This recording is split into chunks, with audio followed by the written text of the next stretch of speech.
So ಹಾಗೆಯೇ ನನ್ನ ಚೈಲ್ಡ್ಹುಡ್ಡಿಂದ LKG ಹಿಡಿದು ಸೊ ಹೈಸ್ಕೂಲ್ ಇರ್ಬೋದು, ಡಿಗ್ರಿ ಇರ್ಬೋದು, ಮಾಸ್ಟರ್ ಡಿಗ್ರಿ ಇರ್ಬೋದು, ಆ್ಯಂಡ್ ಇಲ್ಲಿ ನಿಂತು ಮಾತಾಡೋದಕ್ಕೆ ಒಂದು ಅನುಭವ ಕೊಟ್ಟಂತಹ, ಹೇಳ್ಕೊಟ್ಟಂತಹ ಸೊ ಕ್ಲಾಸ್ ರೂಮ್ ಇರ್ಬೋದು ಅಥವಾ out of the class room ಇರ್ಬೋದು, ಎಲ್ಲ ಟೀಚರ್ಸ್ಗೂ ಸೊ ನಾನು ಇಲ್ಲಿಂದನೇ ನಮಸ್ಕಾರ ಮಾಡ್ತಾ ಸೊ ನಾನು ಶುರು ಮಾಡ್ತಾ ಇದ್ದೀನಿ. ಒಂದು ಸ್ವಲ್ಪ ಸರ್ವಪಲ್ಲಿ ರಾಧಾಕೃಷ್ಣ ಅವ್ರ ಬಗ್ಗೆ ಹೇಳಿ ಅದಾದಮೇಲೆ ನಾನು ಬೇರೆ ಕಡೆ ಮುಂದುವರ್ತೀನಿ. ಎಲ್ಲರೂ ಹೇಳಿದ್ರು ಯಾವಾಗ ಹುಟ್ಟಿದ್ರು ಆ್ಯಂಡ್ ಏತಕ್ಕೋಸ್ಕರ ನಾವು ಸೆಲೆಬ್ರೇಟ್ ಮಾಡ್ತಾ ಇದ್ದೀವಿ ಅಂತ.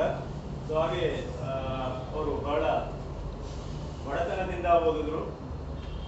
ಸೊ ಒಂದು ಹೈ ಲೆವೆಲ್ಗೆ, ಸೊ ಅಂದರೆ ಹೈಯೆಸ್ಟ್ ಒಂದು ಪೋಸ್ಟ್ ಆಫ್ ದಿಸ್ ಕಂಟ್ರಿ ಅಂತಂದರೆ ಸೊ ಪ್ರೆಸಿಡೆಂಟ್, ಸೊ ಅಲ್ಲಿವರೆಗೂ ಹೋಗಿದ್ದಾರೆ. So is the first vice president of India and second president of India ಅಂತ ಹೆಸರು ತಗೊಂಡಿದ್ದಾರೆ. ಸೊ ಅವರು ಫಸ್ಟ್ ಶುರು ಮಾಡಿದ್ದು ಒಂದು ಟೀಚರ್ ಆಗಿ, ಸೊ ಸ್ಕೂಲಲ್ಲಿ ಟೀಚರ್ ಆಗಿ ಅವರ ಪ್ರೊಫೆಷನ್ನ ಶುರು ಮಾಡಿದ್ರು. ಸೊ ಹಾಗಾಗಿ ಟೀಚರ್ಸ್ ಬಗ್ಗೆ ಅವ್ರಿಗೆ ಬಹಳಷ್ಟು ಒಂದು ಒಲವು ಜಾಸ್ತಿ, ಅವ್ರ ಬಗ್ಗೆ ಏನಾದ್ರು ಕನ್ಸರ್ನ್ ತೋರಿಸ್ಬೇಕು ಅಂತ.